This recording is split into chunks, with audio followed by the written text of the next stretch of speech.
Hello guys and Happy New Year! In this video, I will update one of my Castro Valley videos. Last 2 years have been crazy and I haven't been able to do more local content videos. This year, that is my goal. Just one monthly real estate market video update and the rest will be all East Bay content. It's a new year and that means hopefully a lot of new change for a year of adventure and discovery here in Castro Valley. Hey, I'm Mac Rogers, broker owner of Albert Rogers Realty here in the East Bay. I absolutely love living and working here and I wanted to share with you or update you on the things about Castro Valley 2022 version. These are my likes and dislikes. Now I have other videos about Castro Valley, so I will put a link in the description below so you can go ahead and check those out. Let's start first with dislike. One of the biggest things that I noticed ever since we moved here 20 plus years ago is how crowded it has become. It has really become ridiculous. I hate the traffic. It's gotten so bad that I refuse to leave during rush hours, like in the early mornings, especially in the afternoon, 4:30 to 6 p.m. Everyone seems to be using Castro Valley streets to get home to the neighboring city. All of the major streets are clogged. Castro Valley Boulevard, East Castro Valley Boulevard, Crow Canyon, Grove Way, Redwood Road, Lake Chabot. You get my point. I mean, to get from one end of town to the other sometimes takes you 30 minutes. Add to this, like I said, during school hours, it gets crazier. I'm glad we don't have kids that go to any of the local schools anymore because I don't get all tied up in all that traffic. Also, this might not be popular with parents picking up at Canyon Middle School, but a lot of you are nuts. Now you wonder why we have kids that don't follow directions. Well, they see it in their parents breaking rules. I can't begin to tell you how many close calls I've been involved in or have witnessed because of some knucklehead drivers pulling out or stopping or slowing down to make illegal U-turns or parking illegally. And let me give you a tip. Turning on your emergency light doesn't make it okay to stop in areas you're not supposed to stop. By the way, this also applies to Uber and other delivery drivers.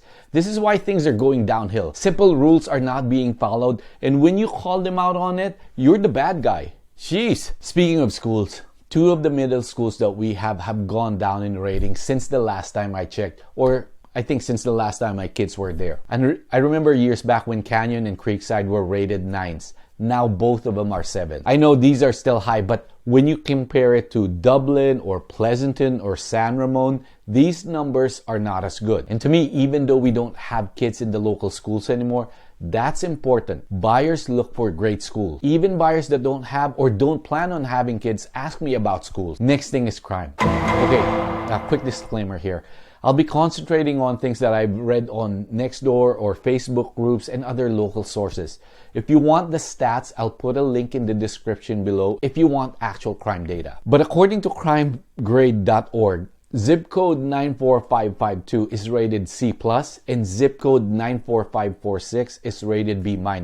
So an average of C for Castro Valley, which is about the same for an average city when compared to other US cities. However, when you look at all the complaints and reports of people on Nextdoor and Facebook groups, there seems to be a lot more package theft and catalytic converter thefts that are going on. And the scary part to me is that some of them occur during broad daylight. And also, Castro Valley is not immune to those smash and grab shoplifters. I personally witnessed one happening at TJ Maxx. It was kind of weird. I saw these 2 women walking out of TJ Maxx, super casual with tons of jackets in their arms.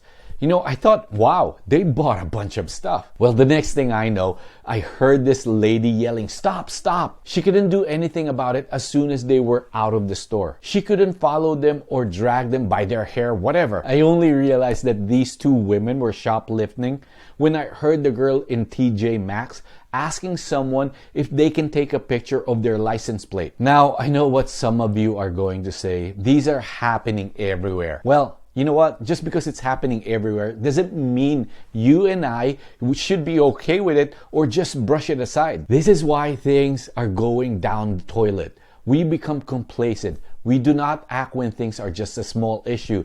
We wait until it blows up in our faces. And my example of those people picking up at Canyon Middle School and just randomly stopping and doing all illegal traffic violations? One day, there will be a big accident that will get someone hurt or, God forbid, get killed. And you know what people will say? They shouldn't have been doing that in the first place. And we could have prevented it. Okay, the next thing is homeless people. We have our share of homeless people living in the streets, or shall I say, under the freeway here in Castro Valley. While I haven't seen or heard of anything lately online about homeless people, I do still see from time to time when I'm driving by Groveway, people going under the freeway. This is where the homeless encampment is. There's been several incidents of fire in the last couple of years in these areas that the fire department had to be called out. So those are my top dislikes for Castro Valley. They may be minor to some, major issues to some, but I just wanted to share this with you as they are real and they exist. Now, enough of the dislikes and let's move on to my likes. The first one is one of the reasons we have so much traffic. That is location. This is by far still the number one like for me in Castro Valley. It's centrally located. How far is Castro Valley from San Francisco? It's about a 30-minute drive with no traffic. By BART, it's about 34 minutes. By bike, it's about an hour and 46 minutes. You have to take the ferry in Alameda though. You can't cross the Bay Bridge by bike. I think you can only go through up until Treasure Island. How far is Castro Valley from San Jose? About the same time as San Francisco. By BART, the same thing. And yes, that's another thing I like about Castro Valley. We have BART. BART can take you anywhere. To the city, to the Oakland airport, to the San Francisco airport. And since June of 2020, now it goes all the way to Berryessa in San Jose. So the central location and access to public transportation is great. Or maybe I should say access to BART. Also, because of this central location, we have a lot of commuters from neighboring cities. Like I said, from Dublin, Danville, and other cities that these commuters use our local roads to avoid the freeway or take shortcuts. My second top like is the food scene. Now, if you've watched my earlier videos about Castro Valley, you know that I used to say there weren't a lot to speak of in terms of dining here in Castro Valley. Fast food, we got you covered. McDonald's, we have 2 of them for crying out loud. KFC, yep, we got that. Jack and Wendy, they're here as well. Anyway, again, you get the picture, right? But now, that is changing and it keeps improving. The Castro Valley Marketplace is a good place to go, whether to eat or drink or go shopping. Lake Chabot Market is another place that you can go to. And there are several other new places around the village. Our favorite place to go lately has been Pho Auntie 7 at the corner of Castro Valley Boulevard and Lake Chabot. It's a Vietnamese restaurant. They have your usual Vietnamese noodles, but they also serve Vietnamese street food. Not all Vietnamese restaurants have what they have. This place is highly recommended. FYI, I'm not getting paid to say that. But hey, Pho Auntie, if you're watching this, can you throw me a little something on the side? Maybe a bun butlock or what's that? Bun ray? I don't know how to spell it, but when I see it in the picture, I'll point it out to you guys. Other things I like about Castro Valley remains the same. We got great outdoors, lots of small parks and hiking trails, not only in the form of Lake Chabot, but also neighborhood parks and other local hiking trails in and around the local neighborhoods. Check out my other videos if you want to know more about it. So that's it. This is not an extensive likes and dislikes, but more of an update, if you will. I want to end this video by answering what I think 2 big questions people might have about Castro Valley. The first one would be, do I consider Castro Valley to be safe? That would be a yes. I have no issues or for a moment think that we are not safe here. However, that feeling has been slowly, it's been eroding a little bit. It's getting chipped away by all these things that I mentioned earlier.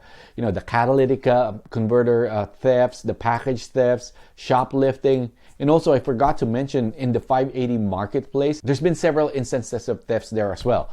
We've become more cautious. We don't leave anything inside the car that is visible. But again, I still feel safe here. The second thing would be property values. Where do I see home values headed in this 2022? Castro Valley also suffers from a lack of inventory, and a lot of people are discovering it for the reasons I mentioned earlier. The central location, the good schools. For these reasons, I believe that home values will continue to go up. Maybe 10% or higher again next year. Hey, if you want to know more about Castro Valley, let me know and I'd be happy to give you a tour. I'm Mac Rogers with Albert Rogers Realty. I'll see you at my next open house. Have a great day.